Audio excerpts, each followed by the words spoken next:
Hello everyone, Weather Jamaica here. Welcome to this updated video on the weather across Jamaica and the Caribbean. It is Saturday evening, January 28th, 2023.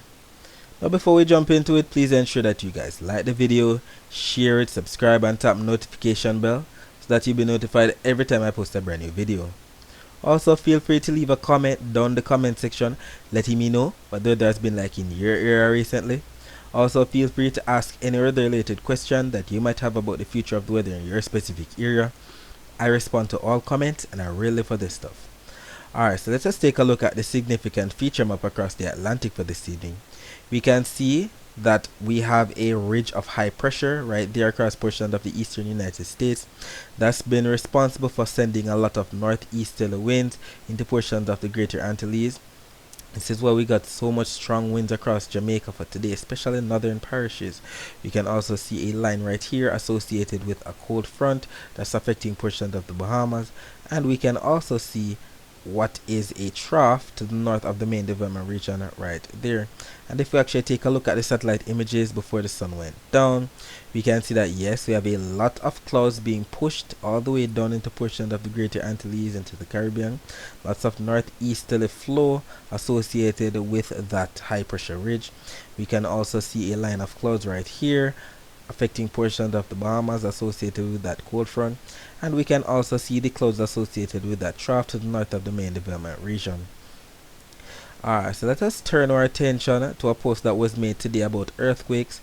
We know that that is not our jurisdiction. We're called Weather Jamaica, and weather has to do with the condition of the atmosphere at a particular place at a particular time, and not anything to do with the weather. That's a seismologist's job. But we know that earthquakes are natural disasters, they are natural hazards, and we have to talk about them when or if they actually occur. And a post was made today in earthquake history. 3 years ago on January 28, 2020, one of the strongest earthquakes on record in the Caribbean of major 7.7 magnitude struck along the Oriente fault zone between Jamaica and Cuba. The shaking was felt as far as Florida. Do you remember this quake? And there were actually some people who remember this quake. One commenter stating, "Can't forget it, was in small Cayman Islands that felt everything. The building waved with us and the floor went up and down like we on a boat ride. I was at my class teaching when I felt dizzy not knowing it was an earthquake until a couple seconds after," says another commenter. One more commenter stating, "I remember I was on the bridge at my workplace sleeping at my break time and it woke me." One more stating, "Oh yes, scary as hell." On Instagram we had some commenters as well. "Lucky I was underwater." Another one stating, "Are the one where they dip on tsunami watch?" Yes, it's the same one. Also another commenter stating, "I was talking about it a few days ago. Was my first time feeling it," says another commenter. "There was a loud rolling before the shake. We'll never forget." We have to remember that these earthquakes occur along a fault zone, and this one occurred on the Oriente fault zone right there to the northwest of Jamaica. That's where we actually had the main shock of that earthquake. We can see by this map that the yellows indicate where we had the strongest shaking, the portion of western Jamaica as well as southern Cuba. That is where we actually had the strongest shaking. And we need to be grateful that that occurred in the sea as opposed to on land, because if it actually had occurred on land, we would have a lot of damage being done. And we need to remember that Jamaica has two fault zones running through it. We have the Walton fault zone that's running into portions of western Jamaica, and we have the famous Enriquillo Plantain Garden fault zone that stretches all the way from the Dominican Republic, runs through Haiti, as well as makes its way into portions of eastern Jamaica. And we know that this fault zone was responsible for the major earthquake in 2010 in Haiti, as well as that major earthquake in 2021 in Haiti. Alright, so let us clear up some misconceptions about earthquakes. There's some misconception that if we have small earthquakes or tremors, that will lessen the chances of main quake. Not necessarily. There are times when we might have some force shocks, which are the smaller earthquakes, before we actually have a big earthquake, the main shock, then which would be normally followed by the aftershocks. Also, we need to make note that not all earthquakes are bad or actually cause damage. especially if they don't hit the land directly or they're in your specific area. That's where the epicenter is. So what we've been receiving recently in Haiti, those are mainly minor or light earthquakes, so 3.0 to 4.9. If we actually want to see some amount of damage, we're going to be getting some 6.0s or more. So 6.0 to 6.9 are referred to as strong earthquakes. 7.0 to 7.9 are referred to as major earthquakes, while 8.0s or larger, those that we don't want to see any at all, are referred to as great earthquakes. So if any earthquake should occur, ensure that you all remain calm and remember to drop, cover, and hold on. Alright, so another post was made again today highlighting a lot of strong northeasterly winds across the island today. Actually had some commenters confirming it. One commenter saying, "Swear to God, take up my house off the hill and fling it in at the road. Young hurricane in St. Anne." Another one stating, "Breeze kicking off in Mobay. Last gust just knocked out JPS."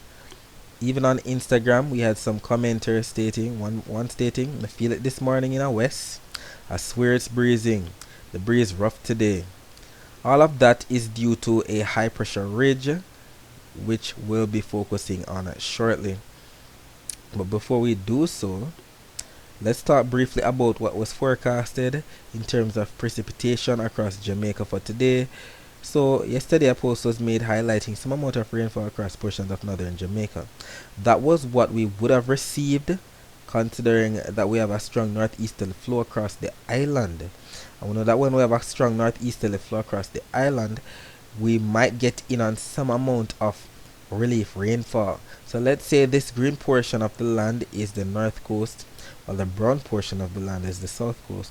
With all of that northeasterly wind brought about by that high pressure, let me even show you it right now. So the high pressure, as stated on the significant feature map, is located right here across portions of the eastern United States. And we know that high pressure ridges send wind in a clockwise fashion around it. So in our altitude, in our neck of the woods on the ground, we're getting a lot of strong northeasterly winds. All of this yellow represent a lot of strong easterly winds, up to 25 knot winds. So that is what is being expected across not only Jamaica, but portions of the Bahamas, Turks and Caicos, as well as portions of northern Colombia and Panama at this time. And we know that right here between Cuba and Haiti, that is referred to as the Windward Passage, and all of that strong wind is making its way all into portions of northern Jamaica right there. So all of this strong northeast wind is what forms all of these clouds and brings some amount of rainfall to portions of northern Jamaica. So St. James, St. Anne, Trelawney, St. Mary, Portland, that is why they receive more rainfall in the dry season. And on the south coast, we get the dry air or the rain shadow. That's why we have more fires, more brown grass actually during this time of year. We're in the dry season, especially on the south coast. So just like what the precipitation forecast said, we had some amount of rainfall across portions of northern Jamaica in the early morning hours, and we also had some amount of rainfall in the afternoon at 3:16 p.m. Another post was made highlighting some clouds that's brought about by all of that strong wind. Some amount of relief rainfall took place across portions of northern Jamaica again today. And the Caribbean Institute for Meteorology and Hydrology website confirms it. This map is showing all the rainfall that we got today. So yes, the same areas that were just mentioned across northern Jamaica.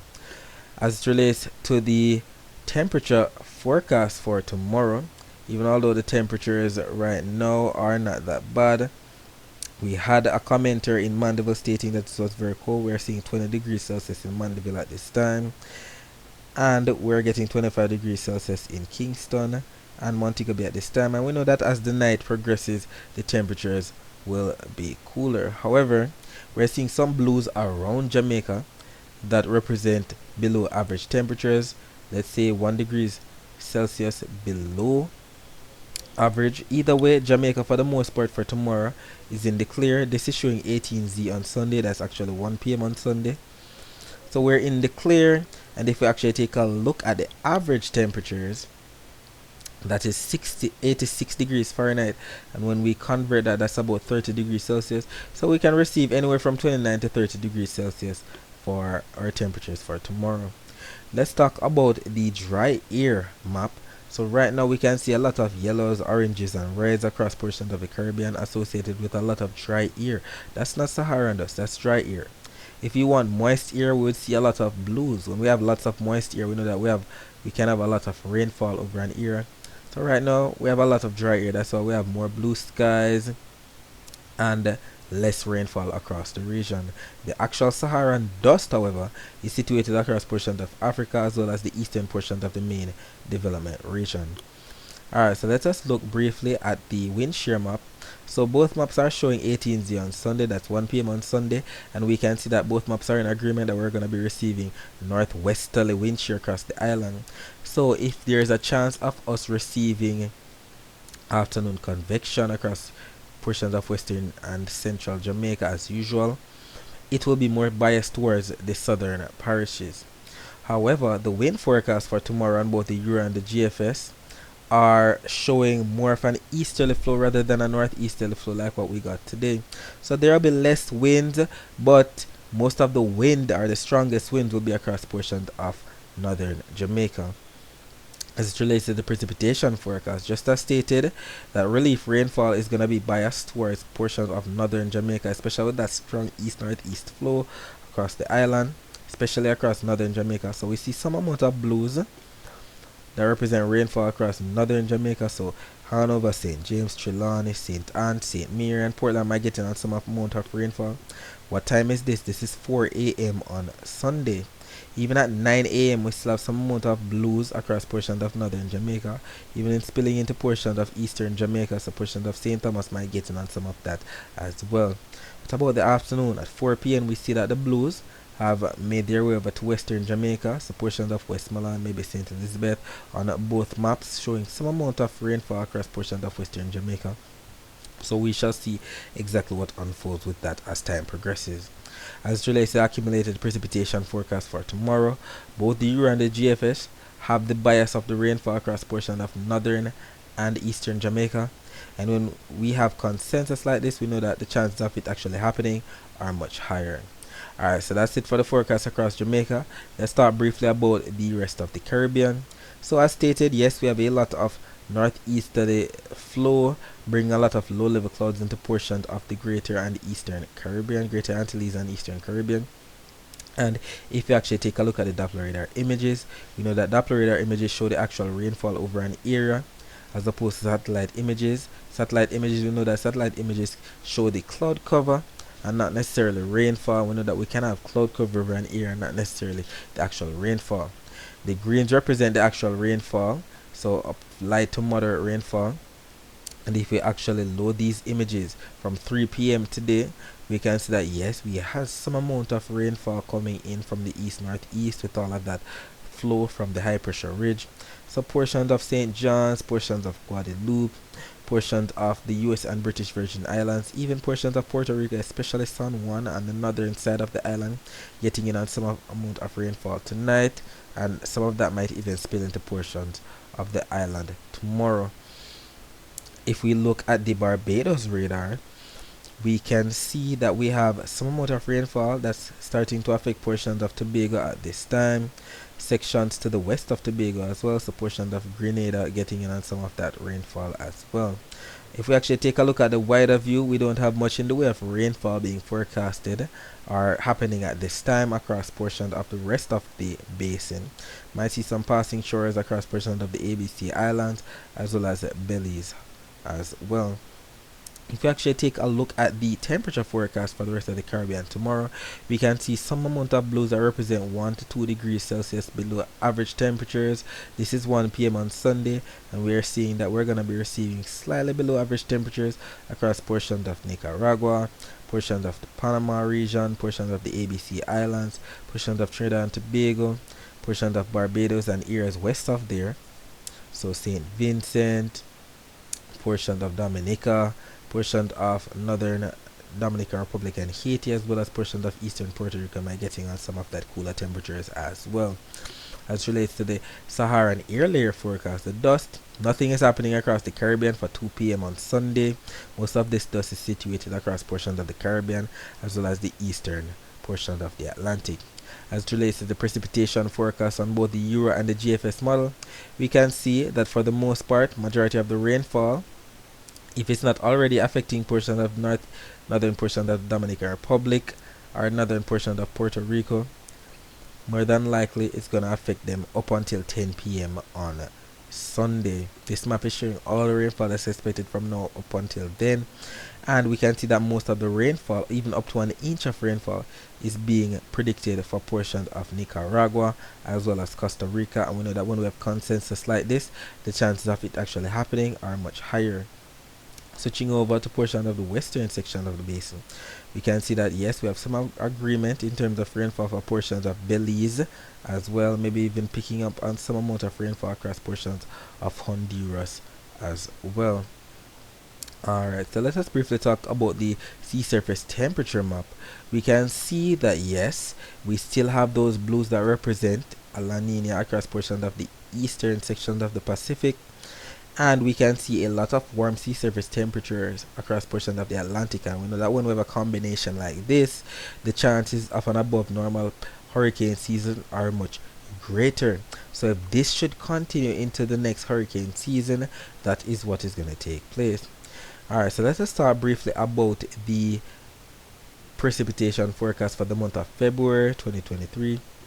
We can see where for the most part across the Caribbean, the climate forecast system as well as the CANCIPS model and the NMME model are showing clear, which represent not above average or below average, but actually average rainfall for the month of February.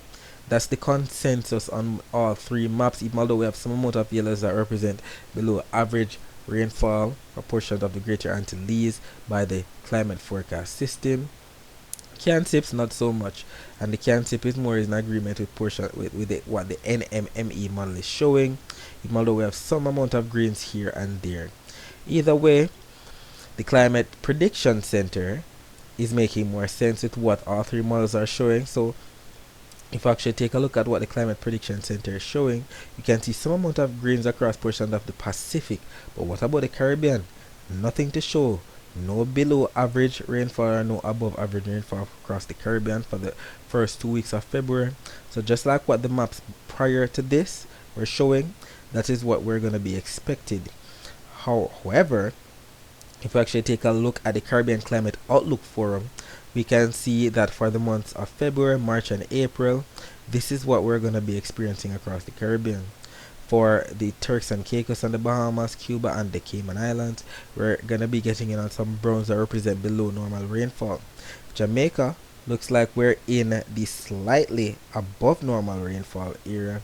We can see above normal rainfall also for portions of Hispaniola, Puerto Rico, portions of the Eastern Caribbean as well. You can see some darker shades that represent more rainfall for portions of the ABC Islands, Northern Venezuela, Trinidad and Tobago, portions of Guyana, and Suriname, and French Guiana getting in on some of that above normal rainfall as well. So we shall see exactly what unfolds over the next 3 months. Either way, let's pay close attention to the weather.